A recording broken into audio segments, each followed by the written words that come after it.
Pastor, o que o senhor fala sobre litígio? Pode, senhor, fique à vontade. A paz do Senhor, pastor Oséias, a paz do Senhor a todos os irmãos que estão acompanhando. O litígio não era uma novidade no meio do povo de Deus na época de Paulo. A gente vê que desde quando Israel estava se formando, né, para ser nação, certa feita, lá em Êxodo, capítulo 18, pastor Oséias, a Bíblia diz que determinado dia, Moisés, como líder da nação, ele se assentava para a audiência pública. Moisés era juiz, né? Então ele se assentava para a audiência pública. E certa feita, o sogro dele foi visitá-lo. E essa visita do sogro dele coincidiu com o dia que Moisés tinha que atender o público nessa audiência pública.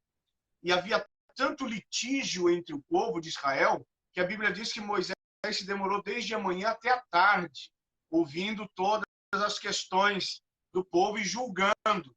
Então foi ali que o sogro de Moisés, um homem muito experiente, ele aconselhou a Moisés para amenizar aquela situação, né, sugerindo uma nova organização de um sistema judiciário mais descentralizado, onde a sugestão era que Moisés separasse homens que fossem capazes também, homens que fossem idôneos para julgar também o povo nas causas menores. Então a gente vê que a questão do litígio não era uma novidade na época de Paulo. Já desde Moisés, isso acontecia no meio do povo de Deus, independente, né? Claro, no meio do contexto de Paulo, a gente está falando dos cristãos, mas estamos falando também do povo de Deus no Antigo Testamento.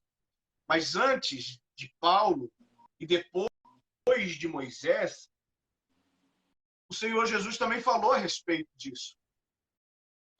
E a mesma censura que Paulo estava fazendo com relação à igreja de Corinto, porque Paulo, antes de censurar o litígio, pastor Oséias, Paulo estava censurando os coríntios de levar a causa aos juízes seculares.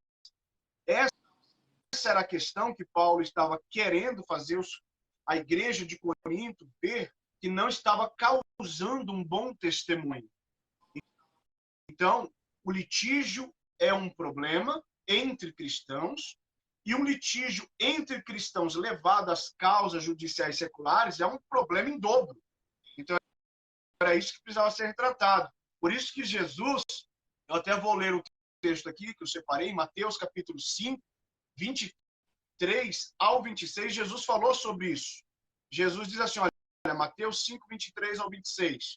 Portanto, se tu trouxeres a tua oferta ao altar, e aí te lembrares de que teu irmão tem alguma coisa contra ti, deixa ali diante do altar a tua oferta e vai reconciliar-te primeiro com teu irmão. E depois vem e apresenta a tua oferta. Então, Jesus está instruindo os seus seguidores, ou seja, os cristãos, a, antes de qualquer coisa, se reconciliar com o irmão, diretamente com ele, né? E ainda diz assim, concilia-te depressa com teu adversário, enquanto estás no caminho com ele, para que não aconteça que o adversário te entregue ao juiz. Olha só, para que não chegue até a justiça secular. Por quê? O juiz vai entregá-lo ao oficial e vão te encerrar na prisão. E, em verdade, te digo que de maneira nenhuma sairás dali enquanto não pagares o último centil. Então, Jesus já estava falando sobre isso também. Resolva entre irmãos, enquanto está no caminho, né? Então, essa é uma questão. Moisés já sofria com esse problema, Jesus também, agora Paulo está enfrentando isso pontualmente na igreja de Corinto. Ok, o que nós estamos observando? Que esse assunto que Jesus está falando é bem abrangente. Porque nós sabemos que tem o litígio na igreja, né? Tem o litígio na sociedade, por exemplo, tem o litígio na política, tem o litígio no casamento, tem o litígio nos negócios, enfim, o litígio de uma forma abrangente. Nesse caso, Jesus estava recorrendo, pastor Odair aqui, a um recurso que os advogados hoje estão sendo muito instruídos, a tal chamada reconciliação antes, né? Antes que se sentencie, então, aí a penalização para um litígio, né? Se nós for falar, por exemplo, do litígio da igreja, nós vamos falar muito sobre o que Paulo falou. Mas o que o senhor acha do litígio na política, do litígio no casamento, né? O que seria o litígio no casamento, né? O litígio no casamento é quando o casal não entra em acordo acerca do divórcio. Então, não consegue se entender no que diz respeito à divisão de bens, né? Questão de pensão ao cônjuge. Então, o que acontece? O procedimento de forma pacífica é quase que impossível, pastor. E é o seguinte, aí o que acontece? Há uma dificuldade muito grande para que haja essa obediência ao que Jesus falou aí. E o que acontece? Foge do nosso controle. E totalmente, quando, por exemplo, um casamento, um casal não consegue vencer isso, vai chegar à última instância, né? E aí chega o divórcio, coisa terrível, tá? Então, eu gostaria que o senhor falasse um pouco sobre o litígio no casamento, como se resolver à luz da Bíblia. Litígio na política, como por exemplo, pastor, né? Eu não sei se o senhor chegou a ficar ciente, nós temos hoje litígio na política. O senhor ministro, né, Alexandre de Moraes, acusou o atual presidente de litigância de má fé. Litigância de má fé, né?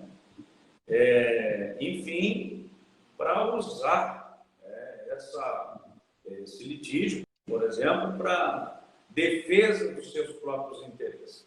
Então, o que seria o litígio no seu significado, né?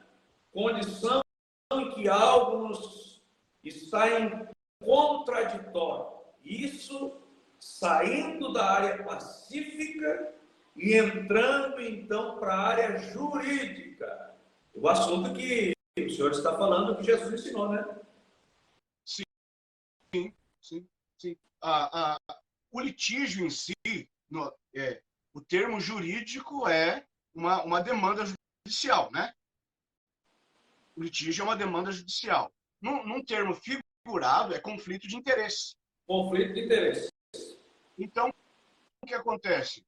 Independente da instância, se é no casamento, se é político, independente do que a pessoa vá levar até a justiça, Jesus está dizendo, tenta resolver entre irmãos. Ou seja, não leve ao juiz. O senhor falou ali a questão do recurso, o advogado tentando propor um acordo entre as partes. Então, essa parte de advogar, Paulo, ele vai falar que esta parte de advogar deveria estar dentro também da igreja. Ele diz, não há ninguém entre vós, entre os santos, mais capazes para julgar a causa de vocês. Dentre os santos não tem ninguém capaz para julgar. E claro que o estatuto a ser usado para isso dentro da igreja seria a Bíblia Sagrada. Quando a igreja, quando o cristão tem alguma causa com relação à sociedade, nós temos uma Constituição. O cristão como um cidadão comum, ou a igreja como uma instituição, como um CNPJ, tem direitos civis, né? Tem esse livro aqui, olha, Direito Religioso questões práticas e teóricas. O prefácio dele é do Dr. Ives Gandra Martins. Nada mais, nada menos que o Dr. Ives Gandra. O brasileiro vivo, considerado o maior jurista do país atualmente. Então, ele fala que a igreja tem direitos religiosos na sociedade civil.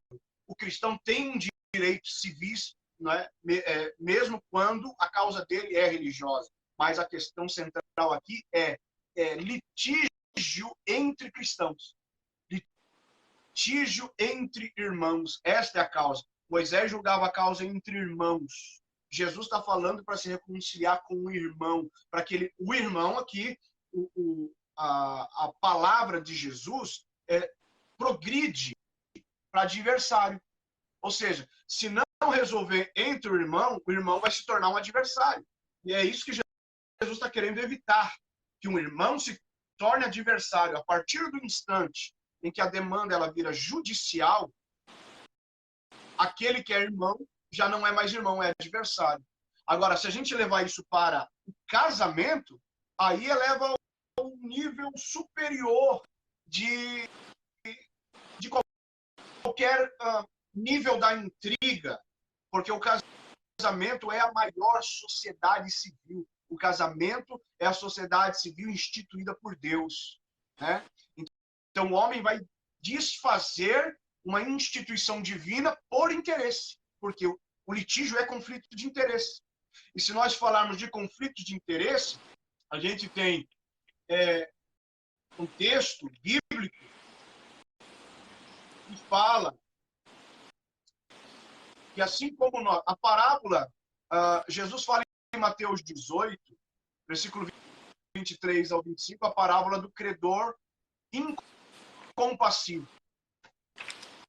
A parábola do credor incompassivo era assim: um homem devia 100 talentos para o rei. O rei, ele foi lá e chorou as suas mágoas, seu sofrimento ao rei. O rei perdoou a sua grande dívida. A dívida desse súdito era muito grande diante do rei. Mas esse súdito tinha um servo que também devia para ele. Só que enquanto o súdito do rei devia 100, o servo do súdito devia 10. Então o súdito foi perdoado 100 talentos. Mas quando o servo dele pediu perdão para 10 talentos, ele não perdoou. Então a parábola do credor compassivo, ela serve para nós nos lembrarmos que quando nós tivermos que perdoar alguém, nós temos que lembrar que a dívida maior que nós tínhamos já foi perdoada por Deus. E nós não conseguimos perdoar alguém que deve muito menos para nós do que nós devíamos para Deus. Aí, se tratando, a Bíblia diz, pastor Oséias, que nós temos que perdoar. O apóstolo Tiago disse no capítulo 2, versículo 8 e 9, que nós temos que perdoar sem fazer acepção de pessoas. O apóstolo Jesus falou em Lucas 6, 27 e 28, que nós temos que perdoar inclusive os inimigos. Ou seja, temos que perdoar sem acepção de pessoas, temos que perdoar inclusive os inimigos, e não vamos perdoar a esposa. Né? Sendo que Gálatas 6,10 diz que nós temos que fazer o bem a todos, principalmente aos domésticos da fé. É verdade. E às vezes a esposa é irmã em Cristo, nossa, além de esposa. É verdade. Pastor Odair, algumas perguntas, né? Geralmente as perguntas na área pastoral também acontecem. O que fazer quando a pessoa não respeita mais a palavra de Deus? E que a Bíblia não resolve mais a instância? Porque, na verdade, nós observamos que a palavra do Senhor ela nos dá diretrizes para tudo isso. Nesse caso, Paulo aqui, nesse texto de Coríntios, ele está falando que haja alguém entre vós que saiba julgar, ou seja, que saiba analisar, avaliar, apaziguar e depois prever os efeitos que isso vão sobrevir já para adiantar. As maiores perguntas são: quando a pessoa não aceita mais, ou quando as pessoas não aceitam mais a palavra de Deus e começam a andar fora da direção. O que se fazer? Se apresentar, então, a solução da justiça, principalmente nessa questão que o senhor está falando aí do casamento, que também não é só uma questão espiritual para ser tratado na igreja, e sim uma questão jurídica também, porque é uma instituição espiritual, o casamento, e uma instituição civil. Nesse caso, então, o que fazer quando não há mais jeito, não há mais obediência na palavra de Deus? O que se deve fazer? A pessoa, quando ela chega nesse ponto de preferir que uma autoridade civil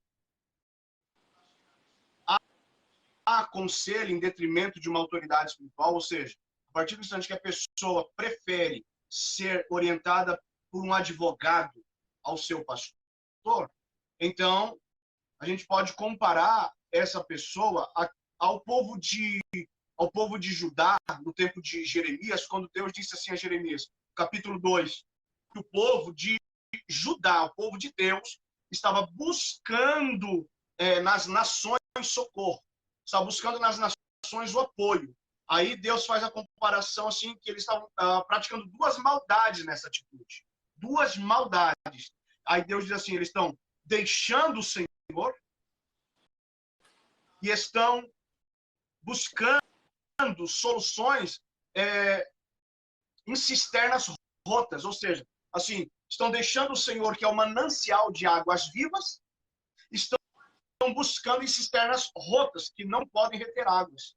Quando o crente, quando o cristão prefere tratar as suas causas, os seus litígios, no meio secular, ele está abandonando, deixando o Senhor, preferindo o manancial de águas vivas, porque dentro da igreja poderia se resolver estas causas, mesmo sendo civis, pacificamente. Usa-se a Bíblia e na igreja pode-se usar a Constituição. Vamos procurar na nossa Constituição qual é a responsabilidade de ambos nessa questão. E cada um deveria aceitar pacificamente a sua responsabilidade. Então, se está indo para a justiça, é porque não está havendo uma predisposição à pacificação. Está se abrindo mão disso. E Jesus disse que bem-aventurados seriam os pacificadores, porque eles veriam ao Senhor. Então, a dificuldade nisso, pastor, está numa palavra: perdão. Perdão. Minha gente, hoje nós estamos falando sobre litígio, já falamos sobre litígio no casamento, litígio na política, litígio na sociedade. Litígio é uma coisa terrível. Escute o que eu vou dizer. Esse problema do litígio é uma das armas que o inimigo usa, das armas mais poderosas que ele tem para usar, para destruir um lar, para destruir uma igreja, e igrejas também. Igrejas têm sido desfeitas por causa do litígio.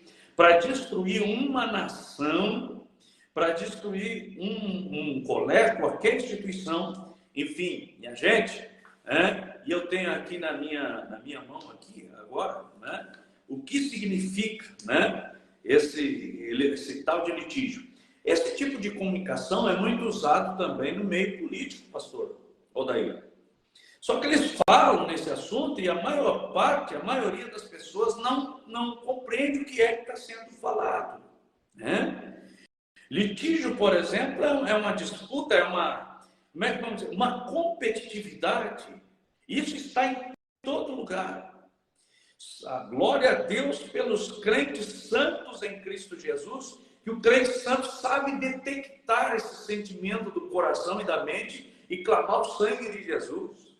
Quanta igreja desfeita, agora me veio um versículo na palavra de Deus, pastor Odair, quando Paulo estava ensinando a Filipenses: nada façais por contenda, ou por disputa, ou por vanglória, Então, tudo que nós estamos vendo de ruim, a corrupção generalizada em todas as áreas, a gente tem uma palavrinha que se chama litígio. Agora eu quero falar com o pastor Odair um assunto sério.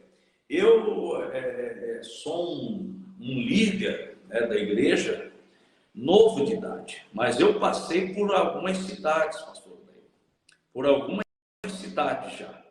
Já participei da obra em algumas regiões aqui dos recantos do Rio Grande do Sul. E existem casos de litígio, pastor, que só a misericórdia de Deus. As pessoas não se abrem para o perdão, as pessoas competem até a morte, e às vezes não resta ter que pegar, né, quando as pessoas perdem totalmente o temor desse livro chamado Bíblia Sagrada, nós temos que pegar a Constituição e dizer: se não tem jeito aqui, se não quer, nada serve. Então nós temos que apresentar, se ir lá para os ímpios, vai acontecer assim, assim, assim. E às vezes, pastor Odair, a gente se sente impotente, porque a gente percebe que as pessoas não querem obedecer a palavra de Deus. E a gente vê passando pelos meios, parece que por meio dos dedos da gente, e a gente sem poder fazer nada. Pastor Odair, o que o senhor me disse? O senhor já teve alguma experiência dessa forma? Pastor Oséias, a gente vê as pessoas disputando 30 centímetros de um terreno no muro. Meu Deus!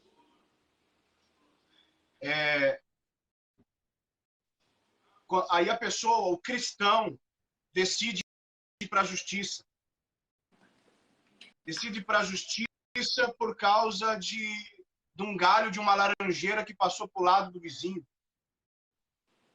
Perde aquela alma, porque a preocupação de Paulo era, sobretudo, a salvação das almas.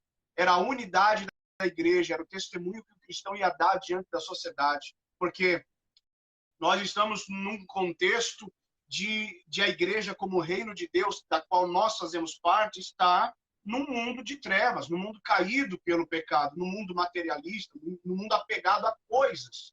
E, às vezes, nas mínimas coisas, né? Aí a pessoa prefere, então, resolver. Lá na justiça secular, ela vai ter que resolver. Lá não vai ficar pendência. O que o juiz determinar, eles vão ter que acatar. Então, por que não acatar? Às vezes, o pastor, né, pastor Odair, a pessoa mente, enrola, conta diferente, quer manipular, ou às vezes nem quer confessar e nem quer abrir o coração. Mas lá é obrigado, né? E lá vai ser encerrado. Por que não aceitar pacificamente dentro da igreja? O nome do Senhor é glorificado, todo mundo sai ganhando, e o principal, não há escândalo. Porque ai daquele por quem vier o escândalo, que é lícito que ele venha, mas ai daquele por quem ele vier. Aí a pessoa prefere ir lá para as instâncias jurídicas. Aí eu vou ler um trecho agora de um texto. Inúmeros estudos por parte dos juristas. Olha só, a pessoa prefere então ir lá para o tribunal. Inúmeros estudos por parte dos juristas têm chegado à conclusão de que as soluções judiciais, muitas vezes, e mesmo assim cada vez menos, põem fim aos problemas legais e jurídicos. Estão longe de resolver os conflitos sociais, as divergências existentes no meio da sociedade, muitas delas motivadas por uma injustiça inerente à própria organização social e por um histórico de mazelas, marginalizações e iniquidades. Olha essa estatística, pastor Oséias. 78% das causas, é um estudo feito por juristas, não sou eu que estou falando, 78% das causas não são julgadas antes de 1 ano de duração do processo. O Estado, embora tenha chamado a si o monopólio da aplicação da justiça, não tem a mínima condição de cuidar dos milhões de litígios que surgem na sociedade. Nos últimos anos, várias leis aprovadas com o objetivo de diminuir a sobrecarga do aparelho judicial, a ponto de até separações, divórcios e inventários poderem hoje ser feitas em tabelionatos, por escrituras públicas e não mais perante os juízes.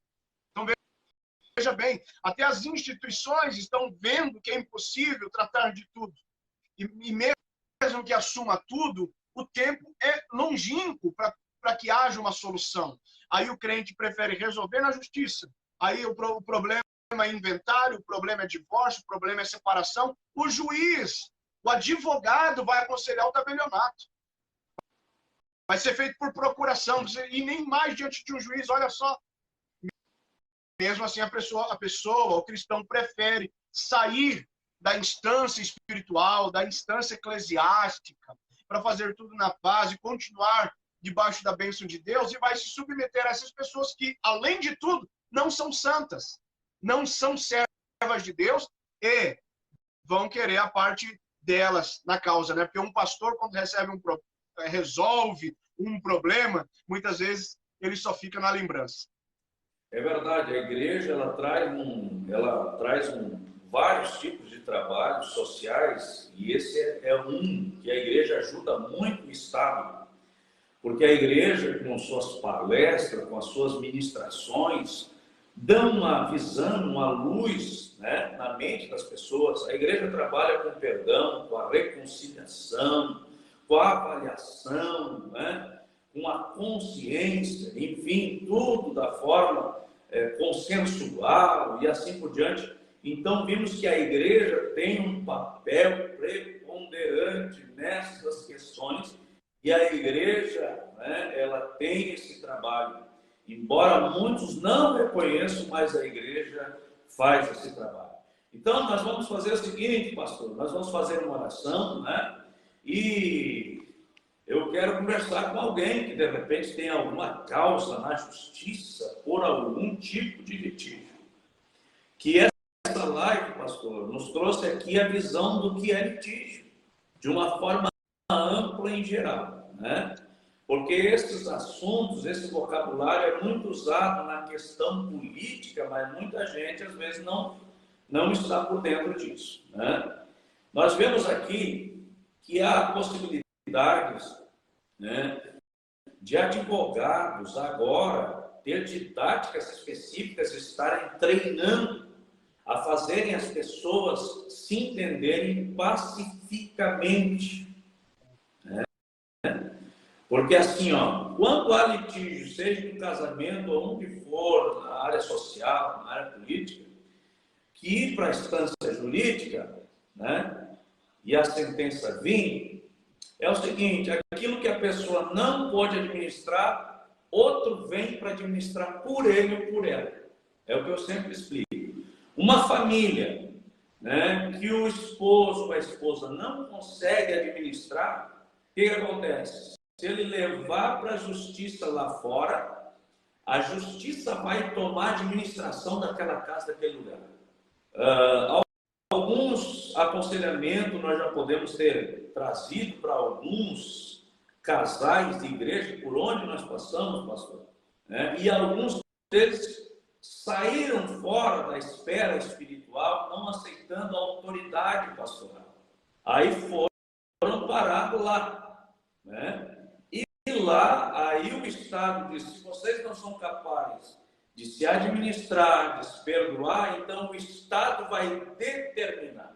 E aí ele determina a sentença para ele, o que ele tem que pagar, e para ela, o que ela tem que pagar.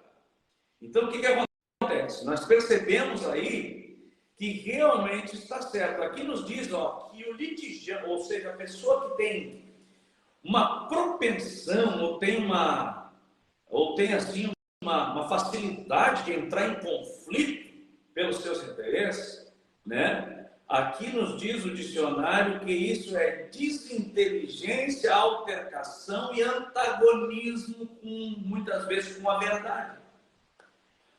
Porque a sociedade é hipócrita, pastor. A sociedade é difícil de falar a verdade. Às vezes vem alguém para aconselhamento e aí a gente diz: olha, todo mundo está dizendo, separa, faz isso, faz aquilo. Aí o aconselhamento do pastor diz: não, tem jeito, tudo tem jeito, tudo, né? E às vezes a gente se sente impotente. Mas o que eu estou lendo aqui agora, né? Eu puxei isso aqui no Google para ver mais ou menos como é que funcionaria, né? Diz aqui que é uma desinteligência. Por exemplo, pessoas que discutem, o senhor falou por pedaço de terra, mas um dos maiores,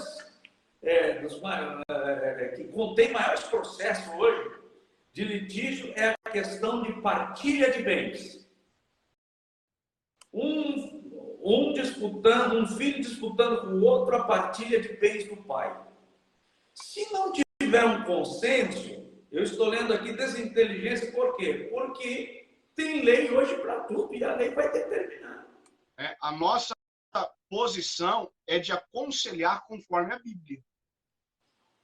Agora, se nós lermos, pastor, o que Paulo está dizendo na palavra que o senhor mencionou no início de 1 Coríntios 6, que é onde está a causa do problema ali, ele diz assim algo no versículo 7, que deveria ser a atitude do cristão, que Paulo está fazendo uma pergunta retórica. Está dizendo, como cristão, vocês deveriam fazer assim, mas aí ele faz em forma de pergunta. Em 1 Coríntios 6, 7, ele diz assim, na verdade, é já realmente uma falta entre vós, ele está dizendo, terdes demanda uns contra os outros. Ele está dizendo, isso é uma falta. Até porque o capítulo 6 começa assim, ousa algum de vós. Esse ousa algum de vós, pastor, a palavra aqui, a tradução literal é atrevimento. Está dizendo, alguém de vós se atreve a levar uma causa, um litígio para fora da igreja. Isso é um atrevimento. Paulo está inconformado com essa atitude. Aí no versículo 7 ele diz, isso já é uma falta. O fato de ter uma demanda já é uma falta. Aí ele diz assim, estou no versículo 7, na verdade é já realmente uma falta entre vós ter demandas uns contra os outros. Aí a pergunta que ele faz, por que não sofreis antes a injustiça? Por que não sofreis antes o dano? Sabe o que Paulo está dizendo? Se tem demanda, aí a pessoa vem perguntar para o pastor, pastor, o que eu tenho que fazer? Eu vou levar ele para a justiça, já que a pessoa não quer o conselho bíblico. Aí o pastor diz assim, não, você não tem que levar para a justiça, você tem que sofrer o dano. A Bíblia diz, Paulo está dizendo que é melhor sofrer o dano, porque a falta já está em teu litígio contra o irmão. É para sofrer o dano. Ou seja, sim, alguém pode estar perguntando aí se alguém está assistindo ou assistir amanhã ou depois vai perguntar. Então quer dizer que eu tenho que sair no prejuízo, biblicamente? Sim. Pastor, porque para servir a Jesus, nós temos que renunciar a nós mesmos. Não vamos renunciar uma coisa. Aí alguém pode dizer, não, Paulo estava exagerando. Agora, veja o que Jesus diz em Lucas capítulo 6. Vamos ver se Paulo estava exagerando? Se alguém acha que Paulo estava exagerando e dizer que o cristão tem que sofrer o dano, o que essa pessoa que se diz cristão vai falar de Jesus? Olha o que Jesus diz em Lucas 6, 29 e 30. Ao que te ferir numa face, oferece-lhe também a outra. E ao que te houver tirado a capa. Olha só. Se alguém te tirou a capa, nem a túnica recuses. E olha o que diz o versículo 30, do capítulo 6 de Lucas. Jesus está falando. E dá a qualquer que te pedir, e ao que tomar, olha só, tomar o que é teu, não lhe tornes a pedir. Será que era um exagero que Paulo estava dizendo? Jesus está dizendo, se alguém tirar a tua capa, não nega nem a túnica. Se alguém tomar o que é teu, não torne a pedir. Jesus está dizendo, sofre o dano, passa. Porque a pessoa vai procurar, ela vai achar que o pastor ou que a igreja não está tendo sabedoria para lidar com a causa dela. Ela vai achar que se ela seguir o que está na palavra, o que o pastor está dizendo, ela vai estar sofrendo injustiça. Mas a esta igreja, Paulo está dizendo aos coríntios, e a esta igreja, no primeiro capítulo, no versículo 30, Paulo já começa dizendo aos coríntios, porque a igreja de Corinto era toda ela partidária, né? A gente vê já no primeiro capítulo, Paulo falando, olha, entre vocês tem os que seguem a mim, entre vocês tem os que seguem a Apolo, vocês aí tem os que seguem a Pedro, e tem os que dizem que servem a Cristo. Tinha 4 igrejas dentro de uma só. Então, litígio na igreja de Corinto era uma coisa maravilhosa. Aí ele diz assim no versículo 30 do capítulo 1, mas a nossa justiça e sabedoria é Cristo. Aí o crente não quer a justiça e a sabedoria da palavra e vai buscar a justiça e a sabedoria do advogado, do juiz. E aqui está dizendo, é melhor sofrer o dano do que levar a causa para lá, porque não vai glorificar o nome do Senhor. Porque vai criar contenda, o que precisa ser preservado é a unidade da igreja. E a igreja não dar motivos para escândalo algum. Então, às vezes, é necessário a gente abrir mão de alguma coisa, perder alguma coisa. Foi isso que Jesus fez. Jesus, ele se entregou, Jesus abriu mão, Jesus foi injustiçado, Jesus não recorreu ao tribunal, Jesus não foi ao advogado, ele pagou o preço, ele perdeu para que nós ganhássemos, ele sofreu a injustiça, ele se fez pecado para que nós fôssemos justificados. E agora nós somos cristãos. O que significa a palavra cristão? Por mais que esteja no aumentativo na língua portuguesa, cristão parece um Cristo grande, mas no original cristão, no grego, é um pequeno Cristo. E hoje nós temos que ser pequenos Cristos e andar segundo o que a palavra nos diz. Amém, é verdade. Pastor, vou cantar aqui, vamos fazer uma oração então, para que Deus venha dar graça, né, para todos aqueles que entendemos a mensagem. A mensagem é fugir de conflito, fugir de... Perdoar. Perdoar. Pastor, tem duas palavras, eu encerro com isso. Tem duas palavras que o crente disfarça como justiça. Duas palavras. Primeira, o crente disfarça a palavra justiça por causa da ganância. Aí ele diz, eu vou fazer justiça, mas na verdade é a ganância, ele não quer perder, ele quer ganhar. Ganância é que ele quer ganhar. Segunda palavra, vingança. Vingança. Aí ele diz, não, eu vou fazer justiça. Não, o desejo é de vingança. Então, o problema por trás do litígio, da demanda judicial e por não querer resolver na igreja, é porque a pessoa não quer perdoar.